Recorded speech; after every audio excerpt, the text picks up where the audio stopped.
Hello ഇസ്മി അജീഷ്. അങ്ങനെ റോന്ത് കണ്ടിരിക്കുകയാണ്. ദിലീഷ് പോത്തൻ, റോഷൻ മാത്യു, രണ്ട് പോലീസുകാരുടെ ഒരു ദിവസത്തെ നൈറ്റ് പട്രോളിംഗ് ഡ്യൂട്ടി. അതാണ് ഈ സിനിമ കഥ പറയുന്നത്. ദിലീഷ് പോത്തനും റോഷൻ മാത്യു അതിഗംഭീരമായിട്ട് അത് പെർഫോം ചെയ്ത് വെച്ചിട്ടുണ്ട്. അടിപൊളിയായിട്ട് നാച്ചുറൽ, ഇതൊരു പക്ക റിയലിസ്റ്റിക് മൂവിയാണ്. ആ റിയലിസ്റ്റിക് മൂവിയിൽ വേണ്ടത് നാച്ചുറലായിട്ട് പെർഫോം ചെയ്യുക എന്നുള്ളതാണ്.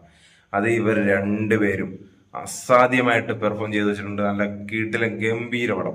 ഇതിന്റെ റൈറ്റിംഗ്, ഡയറക്ഷൻ, പുള്ളി ചെയ്തേക്കുന്ന എല്ലാ പോലീസ് പടങ്ങളും പക്ക റിയലിസ്റ്റിക് ആണ്.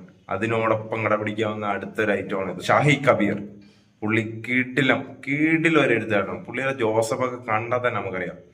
ഇത് അതുപോലത്തെ അത്രയും വലിയൊരു ത്രില്ലർ അല്ല, പക്ഷെ എന്നിരുന്നാലും നമുക്ക് നല്ല എൻഗേജിങ് ആയിട്ട് അടുത്ത എന്തും സംഭവിക്കാം എന്നുള്ള ഒരു ആകാംക്ഷ തന്ന് തുടക്കം മുതൽ ഒടുക്കം വരെ പോകുന്ന ഒരു നല്ലൊരു മനോഹരമായ ചിത്രം തന്നെയാണ് റോന്ത്. ഇതൊരു കൊമേഴ്ഷ്യൽ പടമല്ല. ഇതൊരു കൊമേഴ്ഷ്യൽ പടമായിട്ട് ആ രീതി സമീപിക്കുകയാണെങ്കിൽ ചിലപ്പോൾ എല്ലാവർക്കും ഇഷ്ടപ്പെടുന്നില്ല. കാരണം ഇതിന്റെ ക്ലൈമാക്സ് എല്ലാം അതുപോലെയാണ്. ഈ പടത്തിൽ പോലീസുകാരുടെ പോലീസ് ജോലി എത്ര കഠിനമാണ്, എത്ര കഷ്ടപ്പാടുണ്ട്, പോലീസുകാർ അനുഭവിക്കുന്ന ശാരീരിക മാനസികമായ പ്രശ്നങ്ങളെല്ലാം ചിത്രം കാണിച്ചു പോകുന്നുണ്ട്.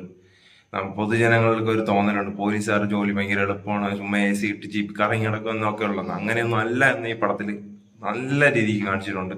അവരുടെ കഷ്ടപ്പാടും എല്ലാം ഭയങ്കരമായിട്ട് കാണിച്ചിട്ടുണ്ട്. നൈറ്റ് പട്രോളിങ് എന്താണെന്നുള്ളത് ഈ പടത്തിൽ പക്കയായിട്ട് കാണിക്കുന്നുണ്ട്. നമുക്ക് പടം കാണുമ്പോൾ എന്താണ് ആ പരിപാടി എന്നുള്ള എല്ലാം നന്നായിട്ട് മനസ്സിലാവും. അതിഗംഭീരമായിട്ട് എടുത്തിട്ടുണ്ട്. ഇതൊരു മസ്റ്റ് വാച്ച് ഒരു മൂവിയാണ്. 2 മണിക്കൂറുള്ള ഒരു ലാഗ് ഒന്നുമില്ല. നല്ല രീതിയിൽ കണ്ട് ആസ്വദിച്ച് തിയേറ്ററിൽ നിന്ന് ഇറങ്ങി വരാൻ കഴിയുന്ന ഒരു നൈസൊരു പടമാണ് റോന്ത്. റിയലിസ്റ്റിക് മൂവിയാണ്. കൊമേഴ്ഷ്യൽ എലമെന്റ് ഉള്ള പക്കാ കൊമേഴ്ഷ്യൽ പടം അല്ല. ആ ഒരു രീതിയിൽ വേണം പടത്തിനെ സമീപിക്കുക. എന്നാൽ മാത്രമേ ഇത് ഇഷ്ടപ്പെടത്തുള്ളൂ. എല്ലാവർക്കും ഇഷ്ടപ്പെടണമെന്നില്ല.